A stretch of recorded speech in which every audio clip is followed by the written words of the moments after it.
आज की वीडियो थोड़ी एजुकेशनल होगी जिसमें हम बात करेंगे जुडिशियल रिव्यू के बारे में। जैसे कि जुडिशियल रिव्यू क्या है, इसकी ज़रूरत क्यों पड़ी और ऐसे कई टॉपिक्स कवर करेंगे। आइए सबसे पहले बात करते हैं जुडिशियल रिव्यू होता क्या है। हम सब जानते हैं कि इंडिया में कॉन्स्टिट्यूशन ऑफ इंडिया से बड़ा कोई लॉ नहीं है। The framers of the constitution of India made a very logical and clear separation of powers amongst three heads.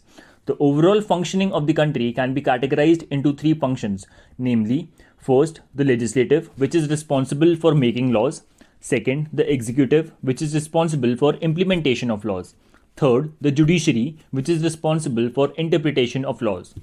All these functions are independent of each other and work in accordance with the constitution only and ensures that the powers are not concentrated in any one hand. Judicial review एक ऐसा tool है जिससे constitution को safeguard किया जा सकता है from those who wish to exploit it for their own benefits. In simple terms, judicial review helps to strike down any law, order और एक्टिविटी ऑफ लेजिस्लेटिव और executive or any administrative body that is ultra vires to the constitution in the eyes of the judiciary. The word ultra vires means कोई भी law या act that is outside the provisions of the constitution. आइए अब बात करते हैं features of judicial review के बारे में. First, the power of judicial review rests with the Supreme Court and High Court. Supreme Court High Court के decisions को रिव्यू करके उसे अमेंड भी कर सकता है and the final decision rests with the Supreme Court. Second, judicial review can be conducted on all central and state laws including amendments to constitutional law. Third, the courts do not have the power to take judicial review on matters on its own. It has to be either directly challenged or through proper process of hearing.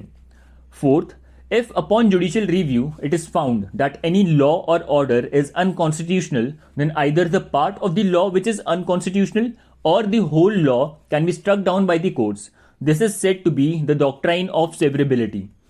Fifth, no judicial review can be done on matters listed in the 9th schedule of the Constitution of India, which contains 284 such central and state laws that are outside the purview of judicial review. The laws included in the 9th schedule of the Constitution of India cannot be struck down even if they violate the fundamental rights. आइए अब जानते हैं कि जिस country में laws इतने organised हैं, powers separated हैं, वहाँ जुडिशियल रिव्यू की ज़रूरत क्यों पड़ी. पहला रीज़न ये है कि इंडिया का कॉन्स्टिट्यूशन रिटन है, जिसकी वजह से उसमें लिखे हुए शब्दों के कई मतलब निकाले जा सकते हैं, for which proper interpretation is required. Second, judicial review इसलिए भी चाहिए because the administrative bodies have to take decisions on regular basis which needs a regular check so that everything is in the best interest of citizens of the country. Third, and at last, to protect the rights of the citizen.